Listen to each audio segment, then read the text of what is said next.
Yesterday at this time, I had Boyd Wiggam on from Wyoming Liberty Group when we were talking about Uber cars and Lyft vehicles in the state of Wyoming.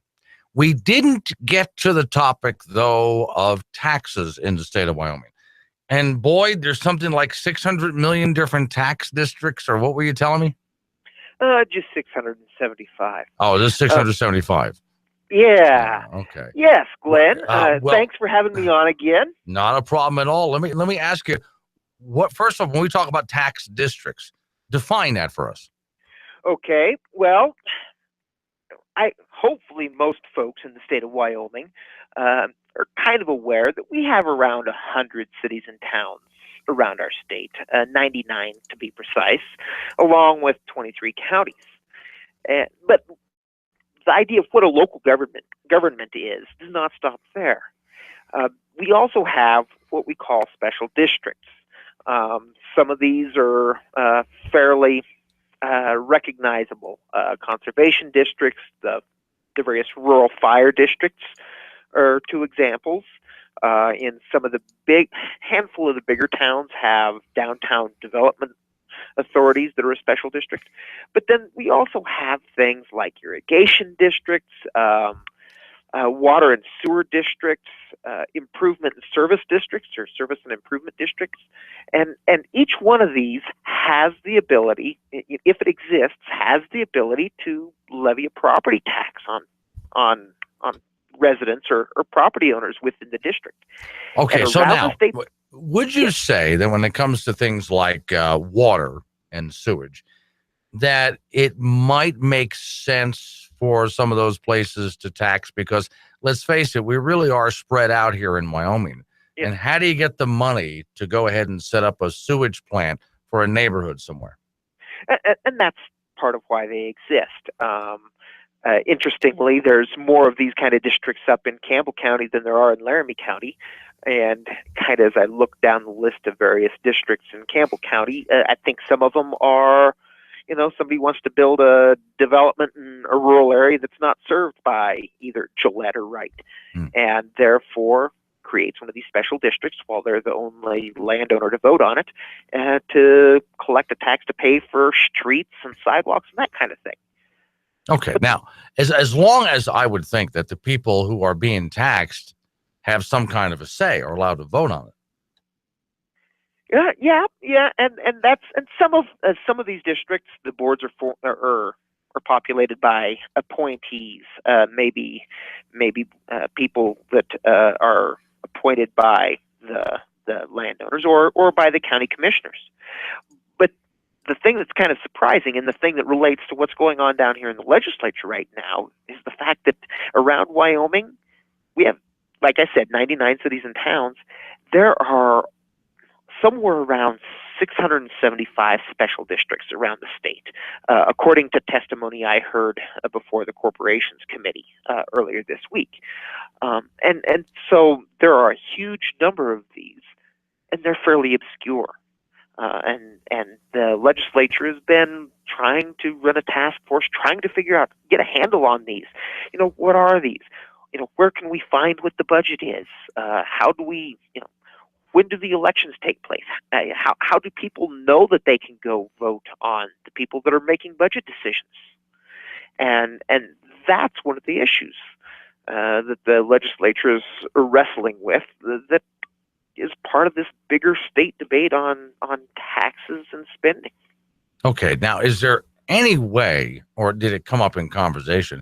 That sounds like a lot of districts for such a small state, to find maybe a better way to organize it so it's not so confusing, there's not so many? Well, and I don't know whether there are too many or not. I would be inclined to think so, but I've got just this inherent bias against excessive government of any size. But that's what, as you listen to what's going on in the legislature, the Senate Corporations Committee right now is working through a couple of bills this task force brought forward that are supposed to help people understand what's really going on with their taxes and with these districts that they may very well either live in or own property in. so that maybe if one has run its course and isn't necessary, people can ask for it to be dissolved. Well, that's the next thing there. People either ask for it to be dissolved, or, and while you're answering that question, is there a way to put a cap on, or is there already a cap, how much these districts can tax, how much they can get away with? Well, it depends on the type of district. Like a lot of things that once you start getting into state statutes, the answer really is it depends. Some districts do have a cap on the property tax rate they can impose on property in the district. Other districts, especially a district that was formed to maybe pay off a debt, build some infrastructure, create a district, and pay off the bonds. It depends on how much money is needed in order to meet their budget, namely paying off debt and whatever else is going on. So some of the districts can be have quite high tax burdens. Right. Up once again in Campbell County, I went and pulled the assessor's list of districts and what the tax burden is, and there's some of the districts in Campbell County, improvement and service districts, that have tax rates that are higher than the maximum tax rate that a city or town can impose. How do they get away with that? I don't know. I don't live there. Okay. Well, see, that goes back to something you said just a moment ago about dissolving. Let's say there was something that needed to be built, again, a water treatment plant, whatever, something needed to be built. And so they went ahead and raised a tax in this district, a property tax for it. But now the sucker is built and they don't need the money anymore. Maybe a little bit to maintain the facility. But other than that, I mean, we can go ahead and dissolve the tax burden. But you and I both know that can be very difficult to do. It can be difficult to do, but it does happen. There are provisions for it to happen. Once again, looking at my list of districts in Campbell County, there are a handful that previously existed that have been dissolved.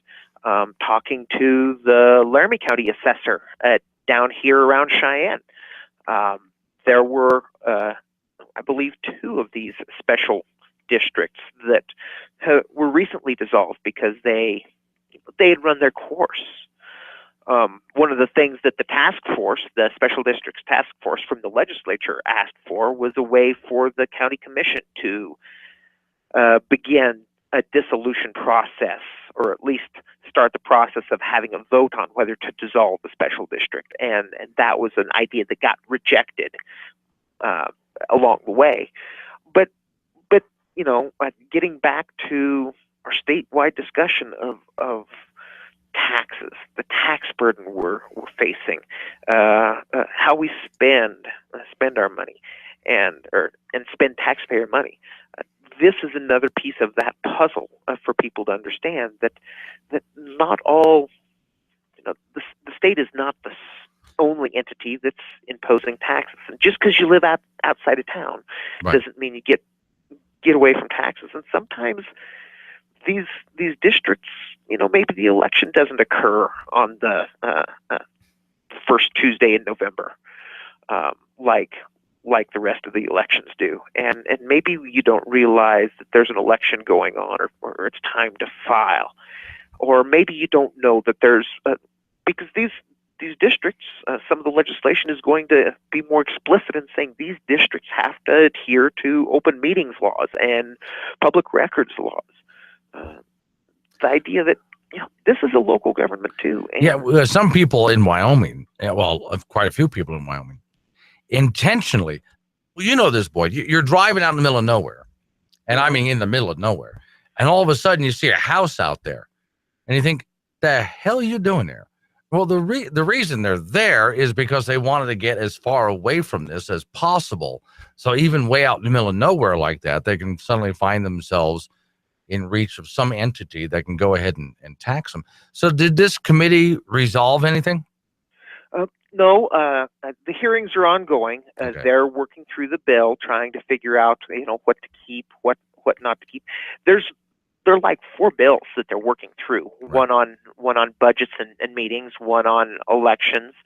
And then there's a couple other smaller pieces to this puzzle. Mm-hmm. But the important thing is to understand that this is one of the issues that the legislature is taking on, because, quite frankly, if we're worried about the tax burden that we have to pay, we have to look at all the various places that residents and property owners do have to pay taxes, right, in the state.